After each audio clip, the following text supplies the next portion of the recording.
great to be with you today. I hope you're enjoying your evening if you're in East Asia, or your afternoon if you're here in the Middle East, or in Western Asia, or the African continent, or Europe. A good morning to you if you're joining us from North America or from South America.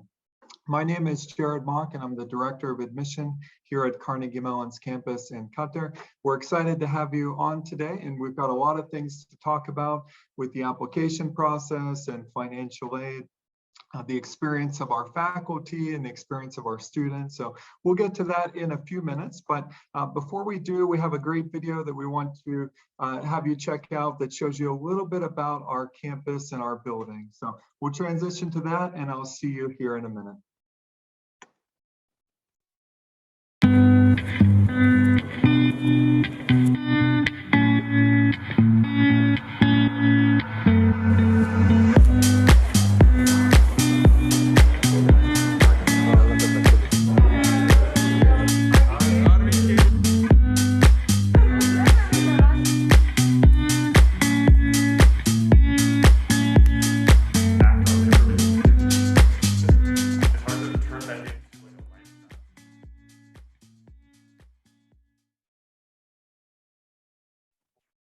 Well, before we get into the application process and financial aid and areas like that, we'd like to share a faculty perspective with you to give you a sense of what our professors' experience is like here on the Qatar campus. So joining us tonight is one of our professors, Cecile Leroux, and she's going to tell us a little bit about her experience, and she's here in our business program, so she'll touch on our business program a little bit as well.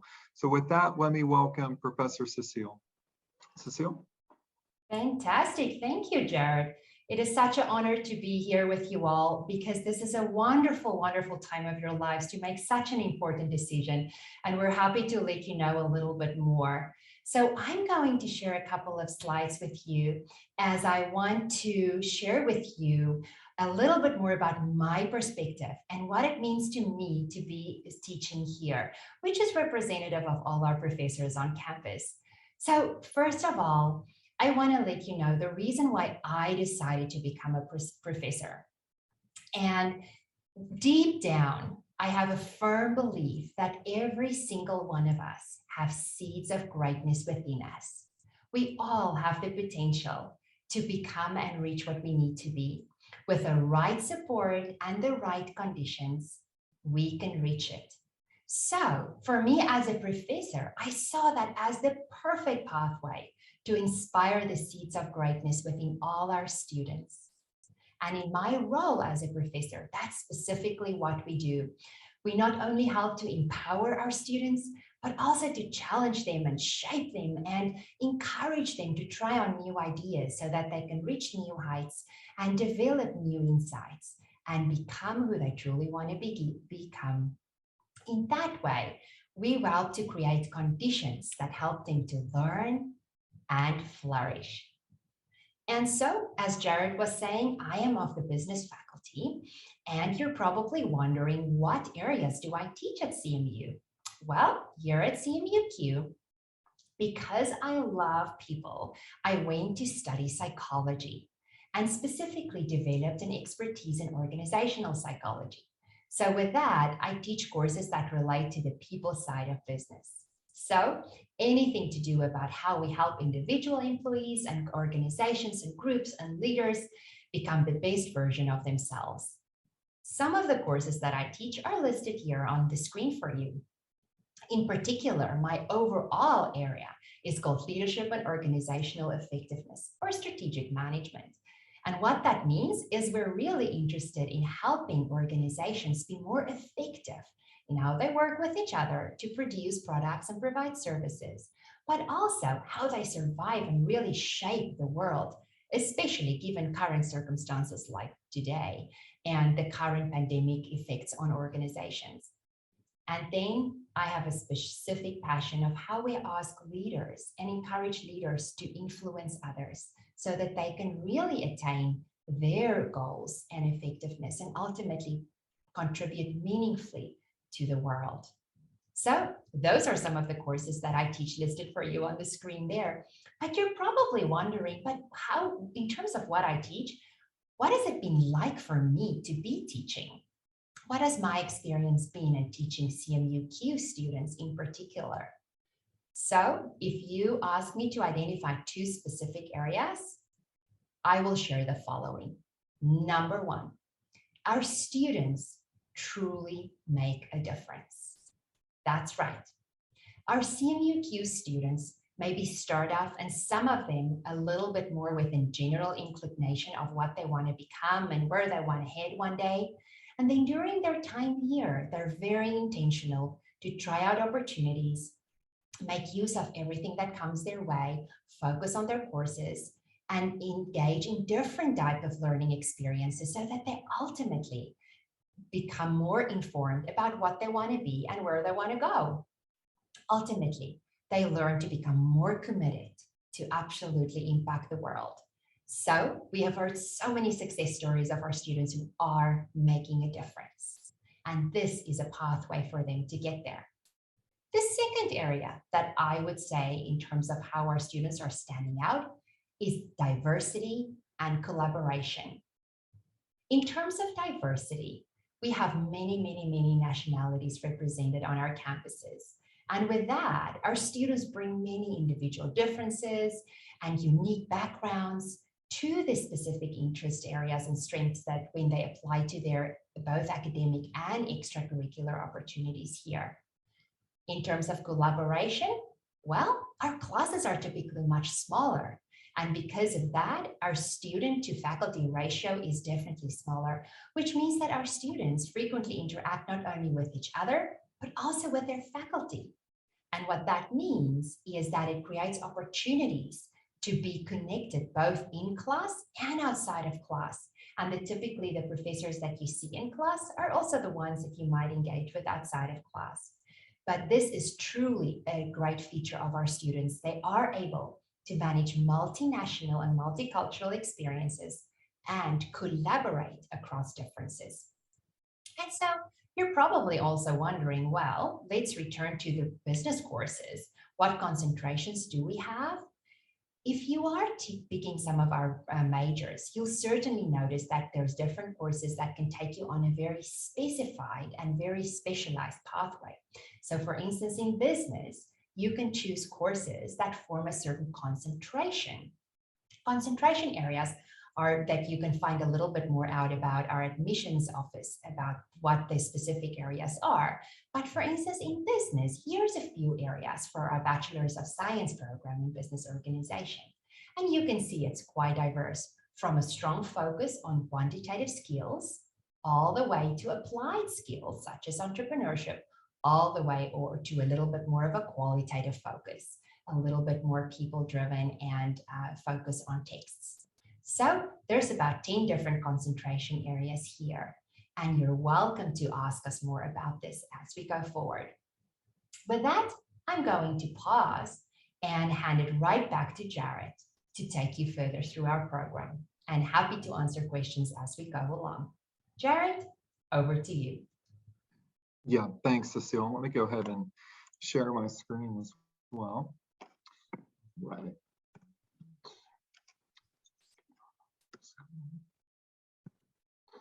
Okay, I'm just getting us to a full screen. There we go. All right, so let's go ahead and jump into things.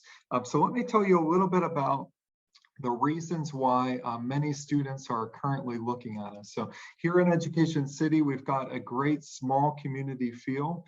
So we have a very small faculty to student ratio. Also, I'll get to this in a second. We have 5 other American universities joining us in Education City, so you're part of a broader community.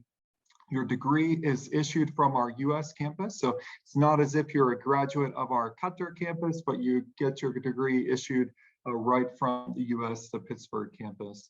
And then of course, our majors are top ranked programs, which I'll jump into now. So let me go ahead and slide down and we'll talk a little bit about the majors.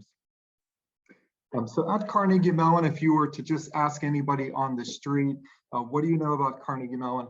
Probably the program that comes to mind for the general public is computer science. As you can see, we're ranked #1 in that program. So that tends to draw the most interest, largest application numbers. We're really well known with that field, along with Stanford and MIT. But what's often underestimated here at the university are some of our other areas and some of our other programs, like information systems and like our business program that Professor Cecile just referenced. So let me tell you a little bit about a couple of the programs, and then we'll step into other areas of the admission process and financial aid. So many times students want to understand what is information systems and how does that compare with computer science. Information systems is a great program if you enjoy technology and you like interacting with people, and you want to apply existing technology to real world situations. So it's a little less technical.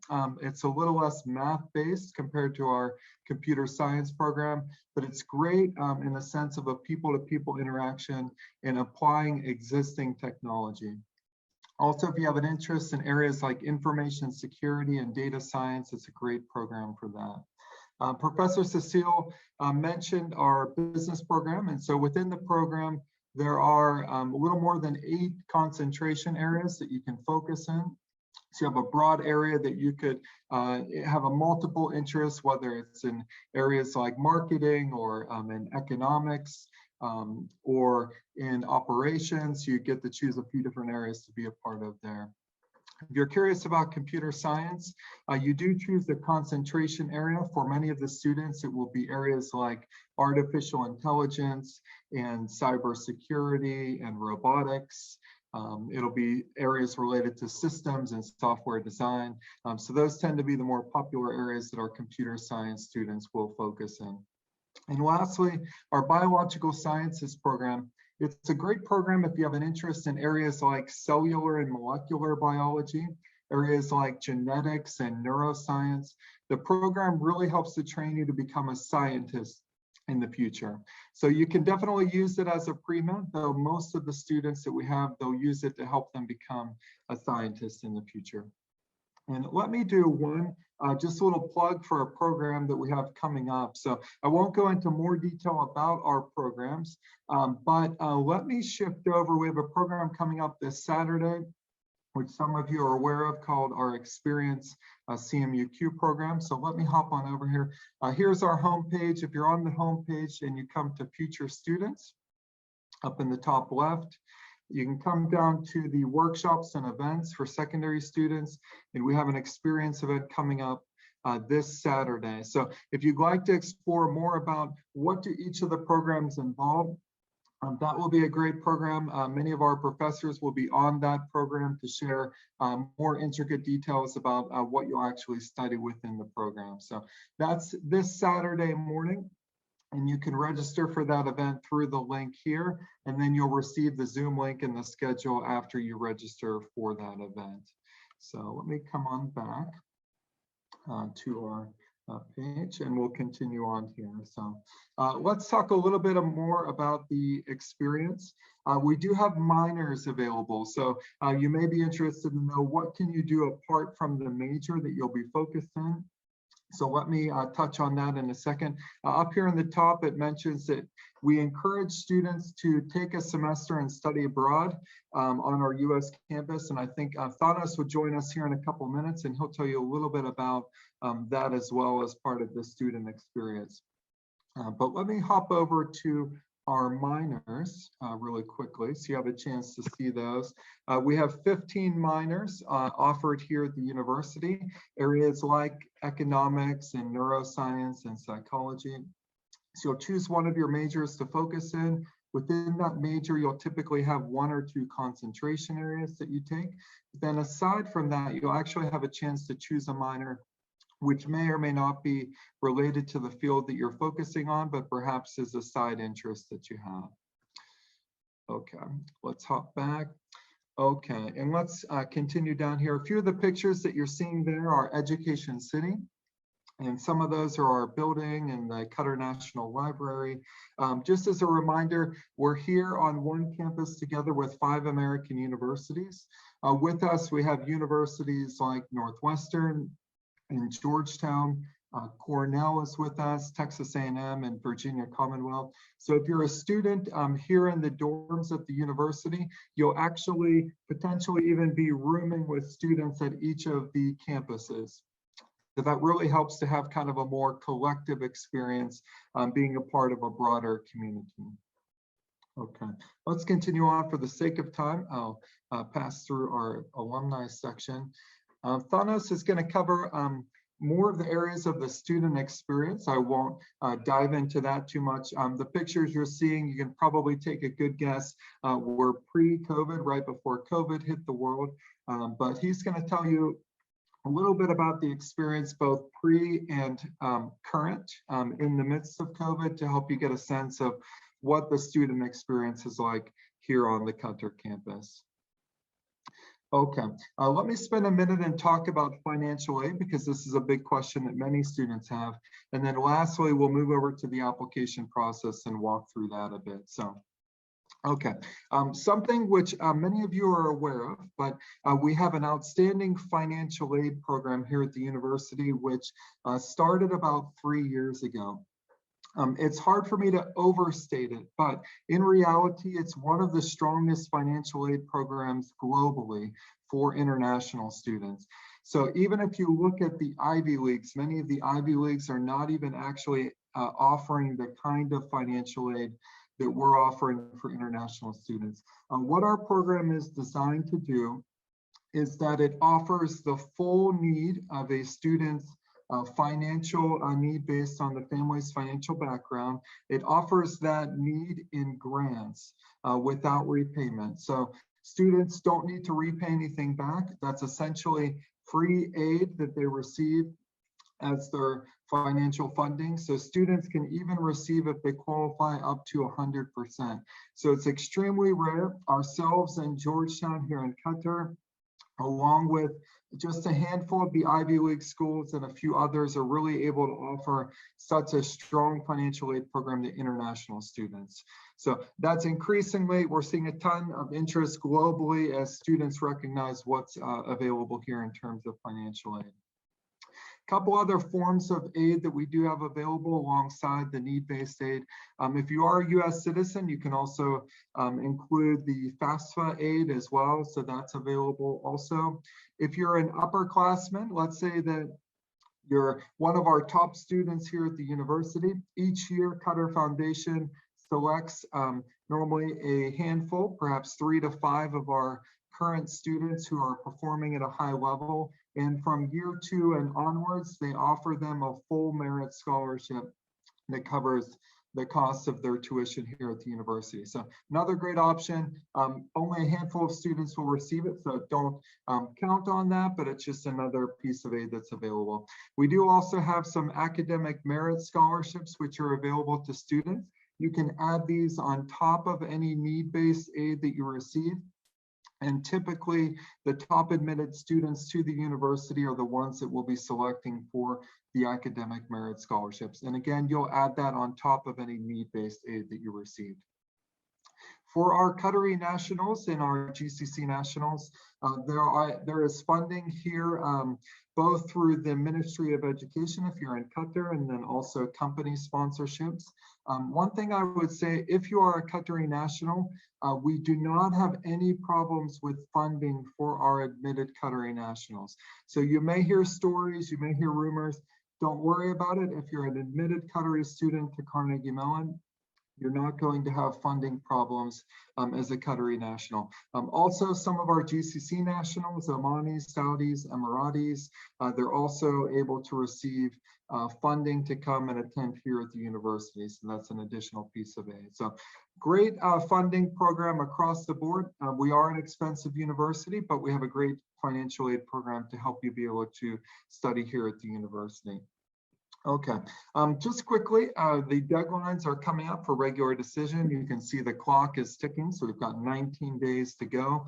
If you are a year 10 or 11 student, perhaps you're joining us, but you've got a few years to go, we do have an early decision program, so you can check that out. But if you're in year 12, you're looking at our regular decision program with the deadline here on February 1st. Okay, so let me give the last couple minutes to our application process. Then I'll hand it over to Thanos, and then we'll have a Q&A section time after that. So let me hop on over here to our application process. Okay, so our application process is relatively straightforward. I'll walk through it quickly. We do have an application form on the Common App. So if you clicked on that link, it would take you right to the Common App, or if you're on the Common App, just type in Carnegie Mellon. You'll see our US campus show up. You'll see the Qatar campus show up. So you'll apply through the Common App, and things are relatively straightforward through the application there. One thing that does confuse students is the essay. So if you'll notice in the Common App, there is a personal essay, and then there's a writing supplement that is specific to the university that you're applying to. So you might want to know, what do we require? What don't we require? We don't actually require the personal essay, which sits inside the common part of the Common App. We encourage it. We like to see it. We'll read it. It's another way that we can see who you are as a person outside of the application, but it's not required. The part that is required is the writing supplement, and that's a question that's going to have you tell us what interests you about studying, whether it's business or computer science or information systems, whatever program you're applying to, tell us what interests you about studying that program. So one tip I would give is you're writing that essay. Students often want to know, what can I say? What should I do in there? You want to think about tailoring that essay to each university that you're applying to. So for Carnegie Mellon, I encourage you, look into our programs, trying to understand what our programs focus in, and then consider within yourself, your skills, your abilities, your talents, your interests.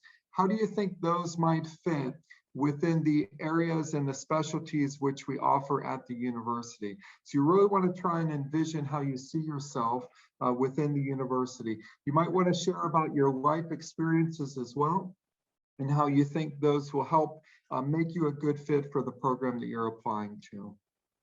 Okay, let's talk a little bit about the high school transcripts. A very common question that comes up is, of all the parts of the application, which is the most important or which is the most critical?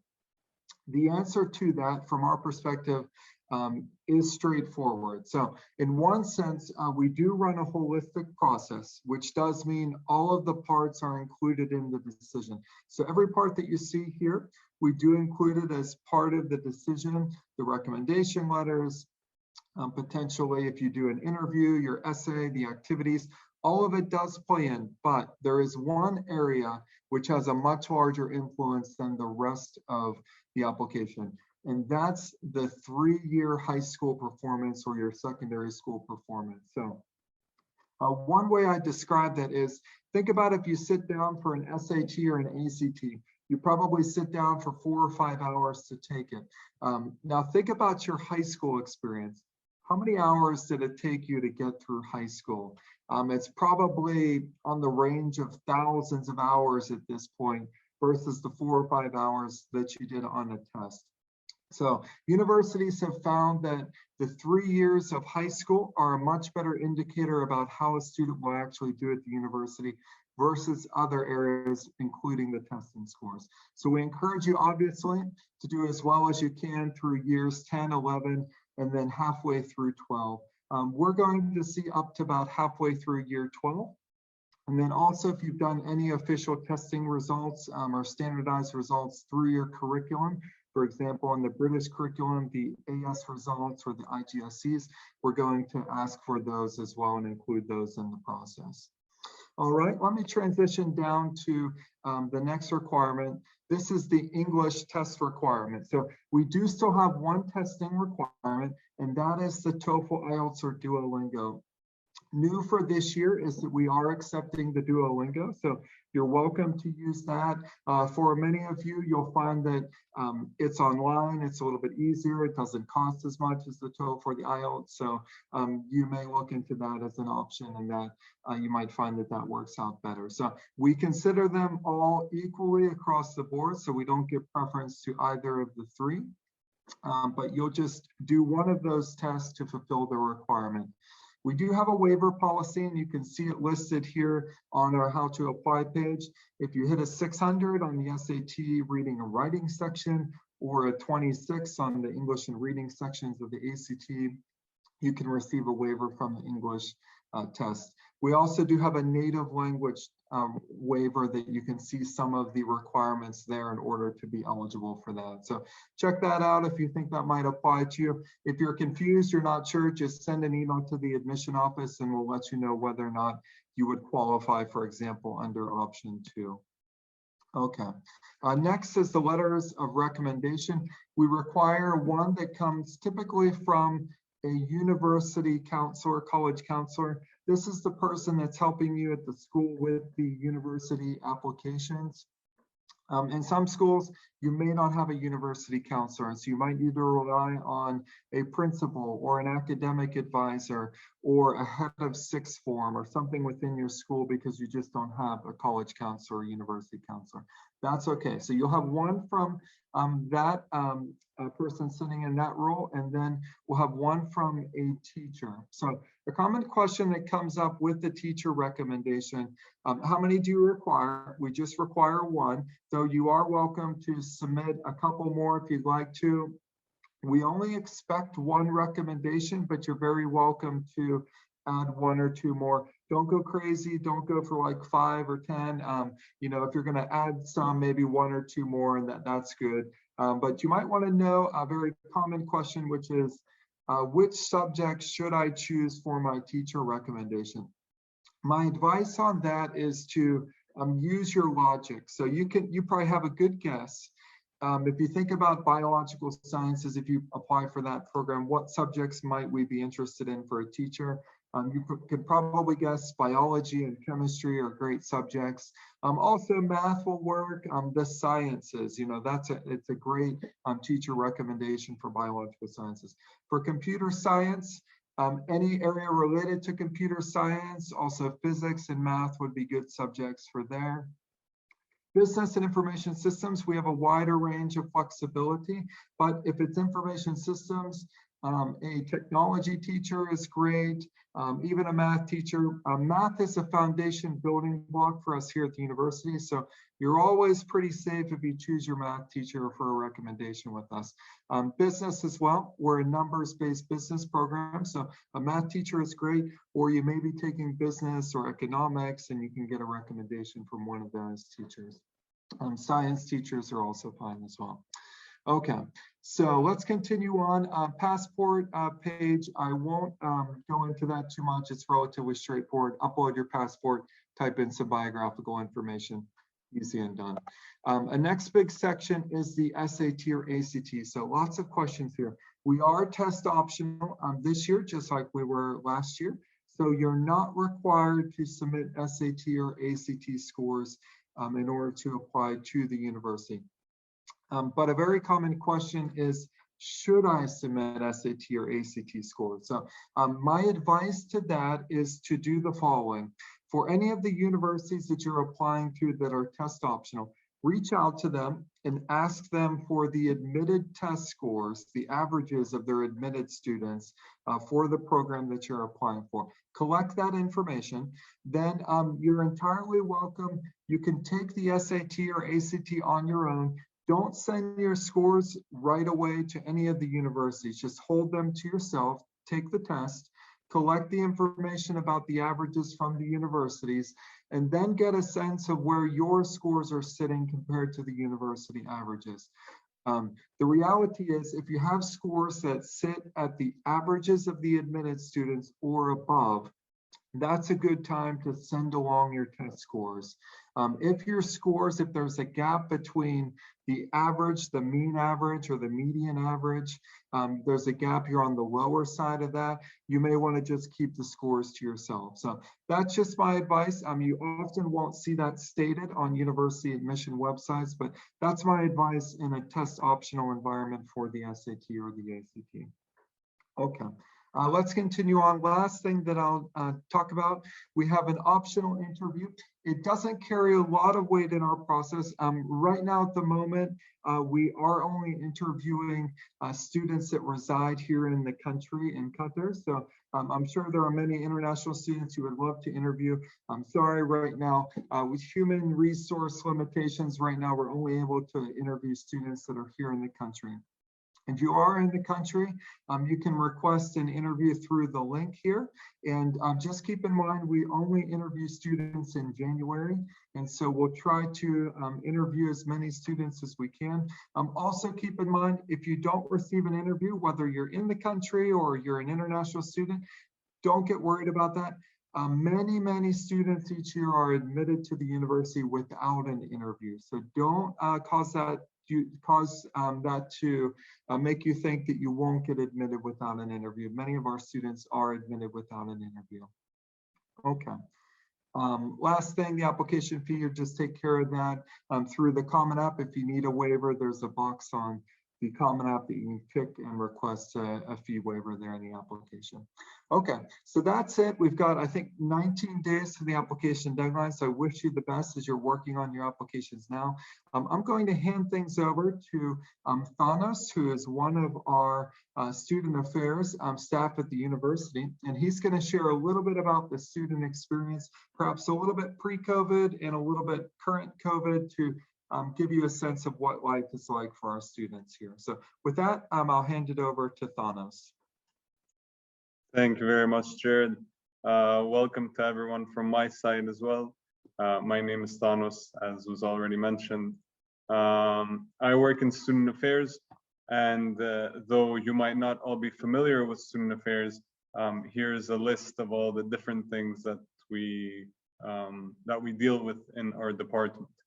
Of course, I'm sure that you know about CMU's academic excellence. Maybe that's one of the reasons that attracted you to look into applying into this university. But we do take great pride in developing the whole person at CMU, meaning that not only do we focus on academic excellence, but we want to provide the space for students to not only express all of their interests and passions, but also to develop new ones. So like Jared said, of course, yes, some things that you'll see also in my slides are prior to the pandemic. That does not mean that during the pandemic we've stopped activities, and I'll get into that a bit more. However, of course, sports is a major aspect of the extracurricular experience. We have men and women football teams, basketball teams. We have a mixed volleyball team, a cricket team. Our men's football team are the current champions of Education City. The last tournament that took place was in 2019, and no one has taken the title, so we still say that we are the champions of Education City. Very competitive sports teams that, of course, promote unity and promote camaraderie amongst our students, but also develop relationships with other students. Like Jared mentioned before, there's many different campuses or many different universities on the Qatar Foundation campus, and it's a very good opportunity to interact with your peers through sports. Apart from sports, there's also great interest in the arts at CMU.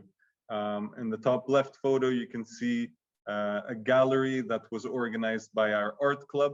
This was hosted in the Qatar Foundation Student Center, which is a common space for all the university students. And this exhibition included photographs, poems, and even paintings that our students produced and put on display. On the right, you can see that we're also still the champions of Backyard Battle. The last one that took place was also before the pandemic, where CMU students won that competition. Backyard Battle is a musical competition amongst all the different Education City universities. As you can see, these are all CMU students that participated, a testament to the diverse artistic talents on our campus. You'll see a lot of people playing instruments, singing, dancing.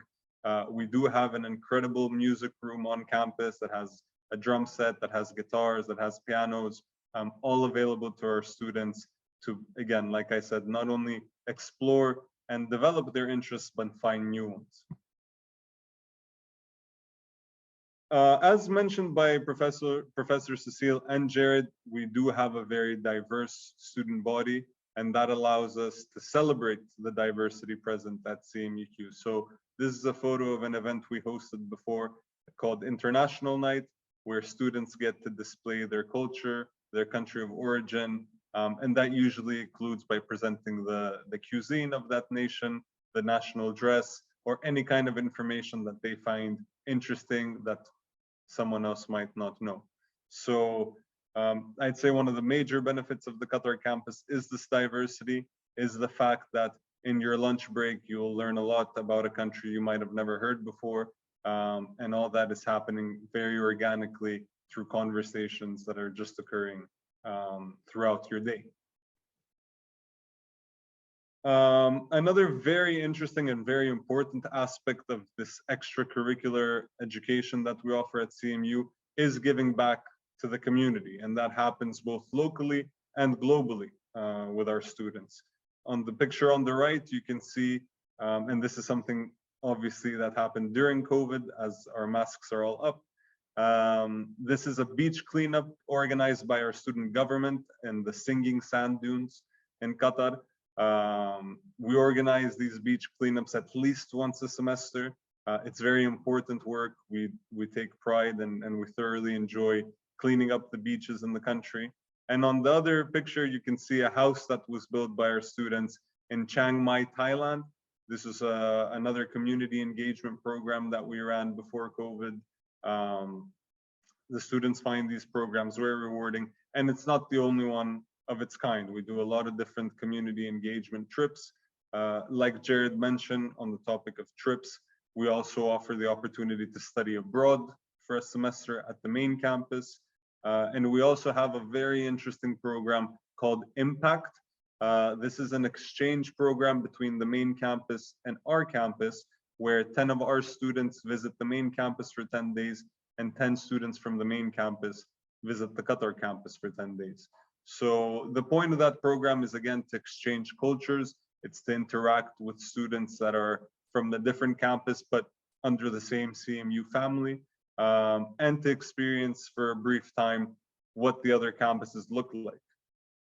All very rewarding experiences that you can hear from our alumni, like in the website that Jared shared earlier, how rewarding they are, or with our current students. And I'll get into that in a second. What I do want to mention, of course, is what I said. You might wonder, during the pandemic, how has this affected all our operations? Where we're lucky enough that our students showed resilience and innovation during the pandemic and have carried out, wherever possible, a variety of different programs. I'd say one of the highlights of our programming during the pandemic was the TEDx CMUQ conference, which you can find on the TEDx YouTube page. It was a very interesting conference about accepting anomalies. I won't share more to not spoil the talks for you, but it was a very important moment for us because it was the first event that took place since the pandemic, with everything that comes with that. Of course, we give a lot of importance and weight to safety. So whatever events we carry out the past 2 years have been with masks, with social distancing. Our students take that very seriously and oftentimes lead the way in making sure that events are held in a responsible and in a safe manner for everyone. So that's in brief the extracurricular experience in Carnegie Mellon, Qatar. I would like to encourage you, if you want to find out more, you can follow us on Instagram at life@CMUQ. We post regularly there different activities that are happening, as well as different opinions from our current students. Or you can email the student affairs email or myself in the emails that you see on the screen if you have more questions or if you'd like to get to know more. So I know you'll have the opportunity to do that again now. So I'll pass it back to Jared so we can start our Q&A session. Okay, yep, great, Thanos. So we're going to open it up now to Q&A. So we have a Q&A box, depending on if you're a Apple or Android user, may be on different spots of your screen, either on the bottom or the top, but there's a Q&A box. You can type in any questions that you have. We do have more than 250 participants on for today, so that's great. We're going to try and handle as many questions as we can in a short period of time.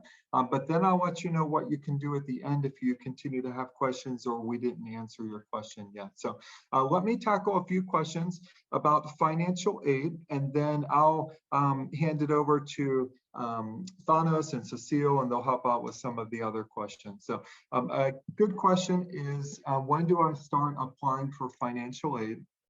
And the answer to that is that you can do that anytime from now until February 15th. So the application deadline is February 1, and we encourage you to submit the financial aid application by February 15th. But don't worry about the financial aid application until you're done with the admission application. Get that done first, the admission application, then focus on the financial aid after that. Some of you have also asked, what is the application? Where do you find it?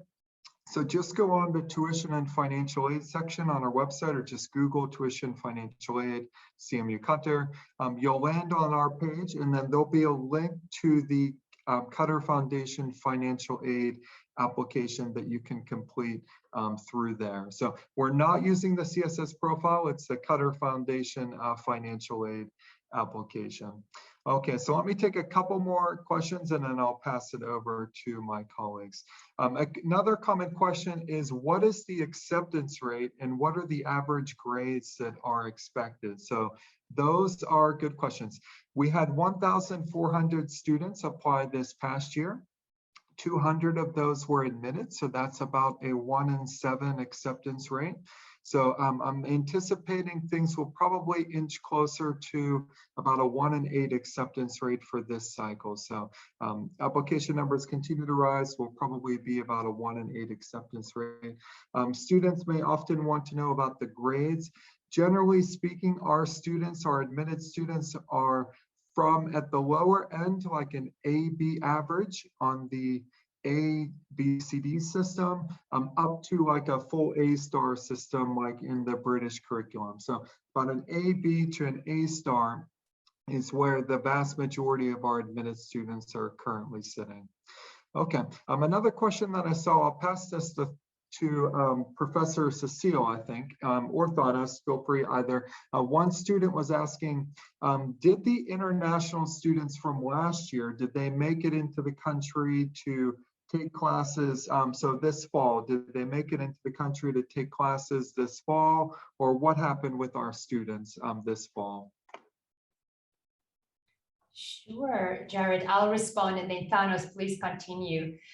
From a classroom perspective, we actually were very, very, very happy with the arrangements that the university overall made. Student Affairs stepped in to support our international students and keep track of who was out of the country and who was coming in. From a classroom experience, we made solutions to make sure that our students could not lose any of their learning experience. So basically, we pivoted to be remote. And when students were on their way in and not here yet, we were offering hybrid classes, and we were Zooming from our classrooms, the physical classrooms in the building, to make sure that students are accommodated, whether they were still in an hotel to quarantine or on their way back. It remains uncertain, and it is always hard to determine what the future is going to hold. And we all learn a lot about how to manage flexibility during these times. But overall, the idea is to be a supportive community, and that's what we've been. Amongst that, we've been making plans together and surviving together. The students who remained here, who didn't go back, who were remaining in the dorms, they stuck together in terms of making sure that they feel a sense of community. Some students did not travel, which ended up being a wise decision because of countries that were locking down. Others who did go back, that was a good decision for them. They needed to be with their families. So individual experiences were very, very different and diverse across students. But overall, we can wholeheartedly say that their learning was not being interrupted or affected. We certainly offered online classes and remote learning opportunities for asynchronous as well as synchronous classroom experiences. So we continued with that, most certainly. All right, Thanos, what are your thoughts? Yeah, I agree. And I would say not only did they make it here, they also thrive. You know, our international students are a big part of our campus community. And it was very obvious that these international students really put their best foot forward. And of course, the pandemic had its effects and had its difficulties, but I was very inspired myself to see how our students reacted to that. And to give a very specific example, we had, because we have a large number of students from Kazakhstan, Uzbekistan, and countries around those areas, those students came together and even created an organization, a cultural organization for those countries. The acronym, I might get it wrong, but I believe it's CISS, which is the collection of countries in that area. So this happened over the fall semester, you know, which again, I think is a testament to their determination to have a valuable experience and to have a well-rounded experience, no matter what comes along the way. Okay, great, Thanos and Cecile, thank you. A few more questions that I'll tackle quickly. So we have questions about the average TOEFL, IELTS, Duolingo scores, or the required one. So what I'd say on that is the majority of our admitted students on the IELTS are sitting at a 6.5 and above, on the TOEFL, a 90 and above, and for the Duolingo, it's likely to be about a 120 and above. Don't let that keep you from applying, but those are where the majority of our admitted students are currently sitting. Just a piece of advice, and I'll use a little illustration. Oftentimes students get scared away with the testing scores in particular, or they're worried, will I get admitted or not? So my advice with that is, in one hand, have a cup of optimism and hopefulness, and in the other hand, have a cup of realism. So what I mean by that is, if you don't apply, you won't get admitted. So be optimistic, be hopeful, go ahead and apply. And then secondly, do be realistic about how the world works. So don't just apply to the hardest universities to get into the world. Have a few options there that you apply to that you feel pretty confident that you will get into, just in case it doesn't work out with your number one or your number two choices. So have both cups, drink from both cups as you apply through to the university process. Okay, a couple more questions, and then so again, for the financial aid, you'll submit that application up to February 15th. We don't use the CSS profile, we use the Qatar Foundation financial aid application. And some are asking, are we need blind? We're need blind for the majority of our admitted students. So through much of our process, we are need blind. The only time we are need sensitive is from our waiting list. So the majority of our students will get admitted through a need blind process, and then we're just need sensitive from the waiting list. A good question about our experience program coming up this Saturday. You know, what is it about? I gave you like the 10-second version of this is information systems or this is biological sciences. You definitely want a much more comprehensive understanding of what you'll be studying at the university. So that's a schedule that's set up. You can just check out the programs that you're interested in. If you're only interested in biological sciences, you can just jump on for that session. The faculty will share about what you'll be studying in detail for about 30 minutes, and then they'll open up for a Q&A time as well. And they may have a little bit of an interactive experience also. Okay, let's flip down through here and see if we have a few other questions that we can hand off. Okay. Bum, bum, bum. All right, I think this is what I'll recommend. I'm going to answer a few more questions, but Cecile and Thanos, once you see one that flip through those and see if you find one that you want to go ahead and tackle, just stop me as I'm answering a few of these. A lot of these are directed to admissions and financial aid, but yeah, what % of international students does CMU have? Let's see if Thanos can answer that, and if he can't, I'll answer that. So I know the stats on that too, yeah. Yeah, that's a bit maybe out of my waters. I almost caught myself earlier. I was about to drop a statistic, but I was like, I don't know if that's true or not. Sure, but I sure. want to say it was close to 50% in my understanding. please. Yeah, so yeah, we have, I think a little over, I think we're now up to close to 55 nationalities on campus amongst the 430-ish students that we have. So pretty diverse. About 30% of our enrolling students with each admitted class are internationals from outside the country. So we have many different nationalities. They're studying inside of Qatar, but about 30% of our students are coming direct from their home countries. Okay, so I'll continue here, but let's see if we have, oh, I have a question I'll toss to Cecile. So Cecile, what do you think if a student was kind of debating, should I come to the Qatar campus? Like, what will be different as a student? My experience at CMU and the Qatar experience versus, let's say, if I go to a university off in the US or Canada, how might my experiences be different? How would you answer that question? Sure, absolutely happy to answer. I have been in all those places and I have taught in those places, and I've also been a student in Canada and also other places in the world. So I'm certainly able to answer that. And what I would say is the experience here at CMUQ is absolutely described as an intimate experience. What I mean by that is that we have an open door policy from the faculty's perspective. So nowhere in the world have I seen undergraduate universities who are credible and maintains a very, very high standard and the rigor that we do by having this connection with our students and our faculty. This is really something that you don't see across the world. And the reason for that is because we have smaller classes, but we also are very well resourced, which means that we have time and opportunity to support our students on one-on-one basis, more than you were if you were to be in a big class. And so if you're really looking for an experience where you're not just going to be a number, but you'll be really known by your professors and by your colleagues and your classmates, this is the place for you. You're going to be in the same class with the same students in different courses, and you'll also have the same professor for several courses typically. So you get to know each other.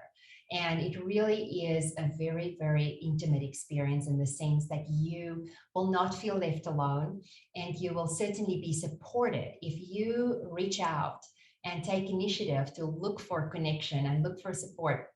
You're going to find it. In addition to our professors and our classroom experiences, of course, as Thanos mentioned, there's this wonderful, wonderful support that the student affairs team offers to students with all sorts of different interests as well as needs. And then, of course, we have many academic supplemental support systems here as well, which is like, for instance, our Academic Resource Center, which offers extra additional academic support for students who may feel like they need additional support or just extra to push themselves even more. So there's certainly a very, very, very much of a very personalized experience, different than what you would find in other places in the world. Yeah, great. Yep. Thanks, Cecile. Okay, so Jared, I can step in to give you a yep. chance to maybe read through some questions. I see most of the questions are application, academic related. The ones that I did manage to scan that I can answer is yes, there is a basketball team, as I mentioned earlier. And there was another question about food and how is the food in Qatar and on campus. The food, Qatar, like our campus, is a very diverse place. So you can find a lot of different cuisines. There was the question was specifically about Ethiopian restaurants. Yes, there are Ethiopian restaurants in Qatar, and the ones that I've tried are delicious. So yes, the food is not a concern. There's a very wide range of choices here, both cheap and expensive, depending on the palate that you have or what kind of cuisine you'd like to experience. And I would not be surprised if you do find a restaurant here from your country. A lot of people open restaurants here with their local cuisine. So if you do find yourself craving some home food, chances are you can find it in Doha. Great, Thanos. Okay, let me rattle off a few quick answers to some other questions that have come through. Decisions come out on April 1st, so that's when we'll announce. So just hang tight after you submit by February 1, and then by April 1, we'll release the decisions. Lots of questions about TOEFL, IELTS, Duolingo, the waivers. So my encouragement is go back to the how to apply page, study the waiver section. So you can get a waiver with the SAT or the ACT, depending on your scores. And then we have a primary language waiver, which it'll require that you read through the specifics to see if you might qualify. If you're still confused, pop off an email to the admission office and then we'll clarify whether or not you qualify for the waiver. Okay, predicted grades, are they important to us? They are. So keep that in mind if you're in a school system that uses predicted grades. For example, the British curriculum or the International Baccalaureate will take halfway up through the current year that you're in. So oftentimes that's a term one or a halfway year report. And then your teachers will predict how you will perform on the final exam. So those are useful to us. They do play into the admission decision. So again, just encourages you to do as well as you can in your final year. Okay, the big question that at the risk of giving potential heart attacks, I'll take the risk. You might need to call the ambulance after this one. But the most common question that we see running on here is the SAT averages of our admitted students. So let me go ahead and I'll quickly run through those.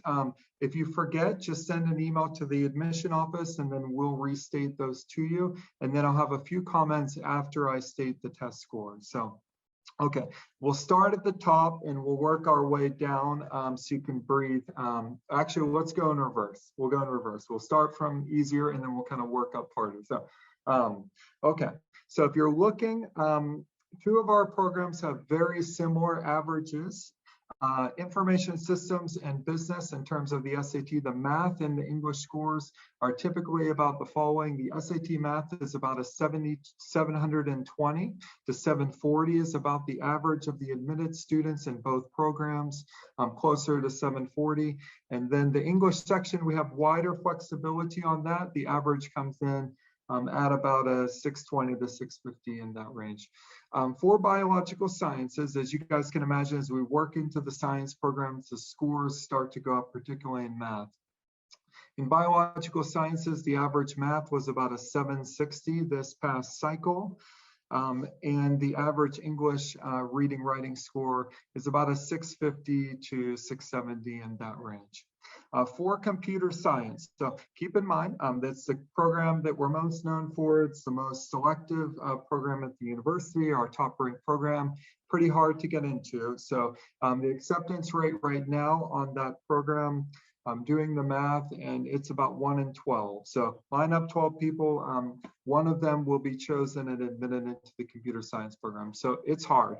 The average SAT math score right now is about a 790 out of 800. So my advice with that, try and come back to one of the things that I mentioned earlier on test optional. Keep in mind we're test optional. You may be an outstanding student. You might be one of the top students even in your country. But when you sat down for the SAT, you got a 750 and you want to get into computer science. We are test optional. So keep in mind where the averages are. If you're sitting at the averages or above, we recommend you probably want to send those scores in. You do not need to send your scores in if you're sitting below the averages. It may or may not help you. It may not help you in the admission process to send in scores below the averages. So that's my advice, not just for us, but for all universities using a test optional process. Collect the information from the universities about the test averages, and then just send in scores if you're sitting at the averages and above. Okay, Thanos, they want you to predict about sports events coming up in 2022. We do have a big one coming up, yeah, in 2022, not necessarily inside of CMU, but here on campus, it will affect us. So could you share a little bit about that? Definitely. So, of course, as I hope you all know, we have the Qatar World Cup coming up at the end of this year, 2022. A very interesting piece of information that we didn't cover today is that one of the World Cup stadiums is on our campus, the Education City Stadium. Do check it out online, see what it looks like, or hopefully in the near future, you'll see it in person. So that's definitely something to look forward to. I'm sure that's not what your question was about exactly. Sports on campus, it's been a challenge. It's been a challenge for our students and for the rest of the community as we all come together to watch games and to cheer our players on. We were very, very close this semester to starting a football league again, but unfortunately Qatar is going through another wave of rise in cases currently, so that has been postponed. It's very difficult to make a prediction because the environment is ever changing. However, one would hope, yes, that the situation improves in the near future. I can tell you that both the university and Qatar Foundation are very eager to restart the university leagues. Our students miss it a lot. We miss it a lot because it brings our community together, and we have great teams, so it's a good opportunity to display our talents. So unfortunately, I cannot make a prediction, but I will maintain my optimism and fill my optimism cup a little bit more than the realism cup, just to get some positive energy on that.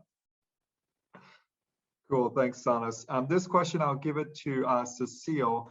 A student's asking, will the academic year be affected by the World Cup? Will it start earlier? So do you have an answer for that? We do have an answer for that. Yeah, so Cecile?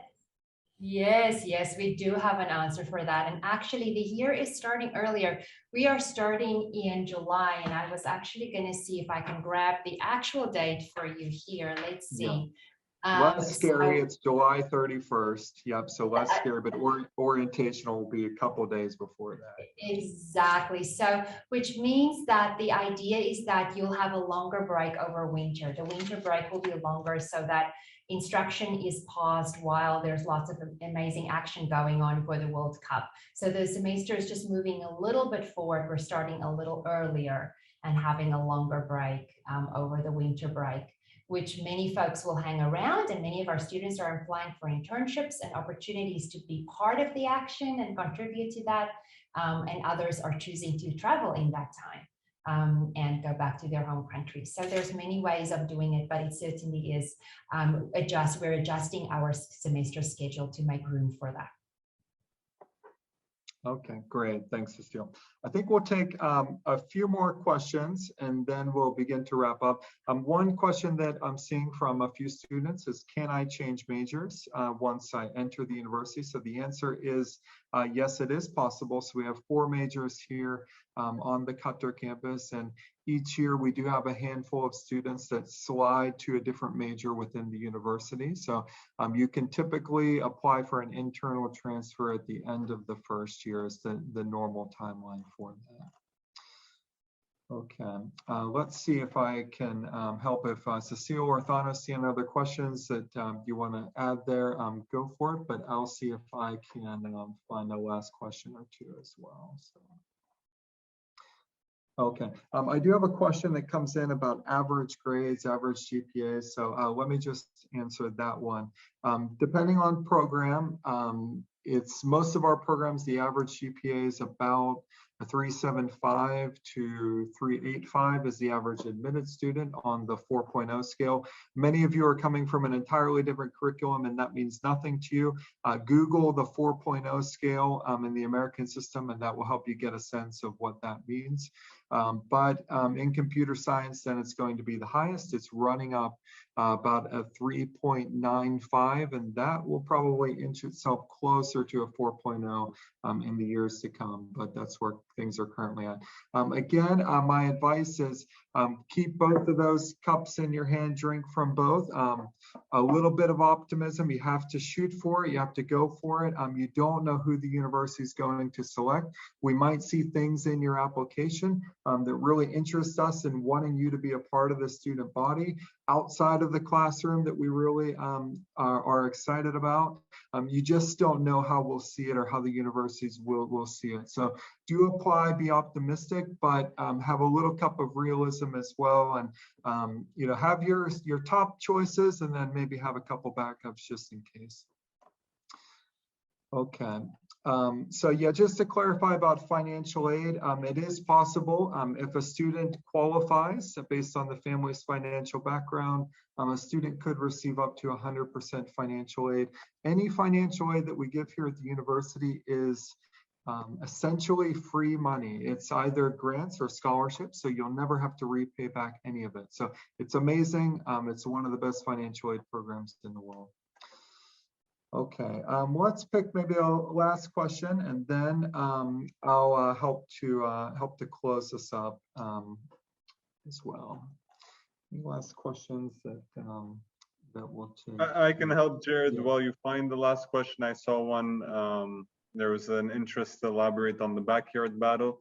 So the backyard battle is a musical competition, like I said, amongst all the different universities. So Jared mentioned that Georgetown's here, Northwestern, Cornell. So all these different universities select their competitors, and then the students from the different universities compete against each other in a musical competition, meaning whether it's playing an instrument or singing. Last time the event happened, which was in 2019, and CMU won, our a cappella group won. What was funny was that I was not aware that we had an a cappella group before that night. So I think the students just got together and decided we're doing this, and it worked, and they won. So that's what Backyard Battle is. It's a very fun event.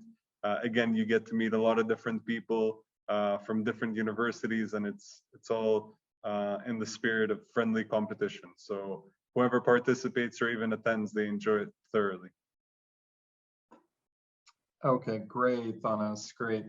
Okay, last question I would answer is, what advice would I give like an applicant at this stage? Just a couple things. You have about 19 days to wrap up the admission application. Focus on that. Don't worry about the financial aid right now until you get your admission application done. So do that, then work with your parents, your family on the financial aid application after that. Secondly, back to one of the questions about what's important in the application process. It's two things at the same time. Every part is included and every part is used in the decision. So keep in mind it is holistic in that sense. Though in another sense, a heavier weight is given to the 3-year high school performance. So my last advice is keep focused. It's a tough time. I think much of the world is going through this Omicron wave and we're all kind of dealing with it together. Some of us have been sent back online and may not enjoy that too much. You got to stay focused. You know, you've got a few more weeks, months here to go as you submit your admission applications and then until you graduate. So do your best. Many of you are very ambitious students. You're looking for the top universities around the world. Keep up the focus and submit the applications and then just wait patiently. And I hope that for many of you that it works out. I know that some of you, you're really hoping it's CMU Qatar, and we're looking forward to admitting a great class, and I hope many of you will be a part of that as well. So there are lots of questions here that we may not have had a chance to answer just for the sake of time. We've had 250 people on today, which is great. What you can do on our admission site, go to the contact page or just Google contact admission office, Carnegie Mellon Qatar, our admission email, and maybe we'll have one of our staff paste it into the chat box, ug-admission@qatar.cmu.edu. You probably won't remember that. That's okay. Just Google contact Carnegie Mellon Qatar. There it is. Okay, great. So you can see it there. If we did not answer your question, just send off your question to the admission office. Our staff are very good. They're back. Everybody's back now in the office working. So we're getting to most emails in 24 hours or less. So you should get a reply pretty quickly. So definitely do that if we didn't get a chance to answer your question today. Also, don't forget about our experience event coming up this Saturday. If you'd like to learn more about one of our programs or a couple of our programs, jump on for that event on Saturday morning, and you'll be able to have a great chance to get a better sense of what the university program is going to be like in detail. So I think with that, I'll close, but I'll just give my thanks to Professor Cecile and Thanos. Thank you for your time today and helping out. So we had a great time with the students. I'll give you guys a chance to say goodbye as well. And I think I've covered everything unless somebody messages me in the background to tell me I missed something, but I'll let the other colleagues say their goodbyes and then we'll close out our time together. Sure, I'll go first. And I just want to say as well as underscore what Jared shared with you all today. It is a very, very exciting time of your lives to think about the next chapter. Go for it. Have that hope. Keep that metaphor of the two glasses in mind and really go for it and give it a go and chase your dreams. You'll get where you need to be, whether it's through the intended pathway that you thought you would or not. You'll get there. Just keep going day by day. And really just, we hope we can be part of that journey for you, which would be an absolute pleasure. If not, we wish you all the best as well on your journey. You'll get where you need to be. Keep going. Likewise, thank you all for joining us today. We appreciate you taking the time. We hope that the information we shared was useful. I wish you the best of luck with your applications, and please do not hesitate to reach out to whoever you need to reach out for more information. Keep your heads up, keep pushing. The challenging times are hopefully soon over, and we look forward to welcoming all of you at CMUQ soon. All right, thanks, Thanos. So great to be with everybody today, and hope you have a great rest of your day, whichever part of the world that you might be in today.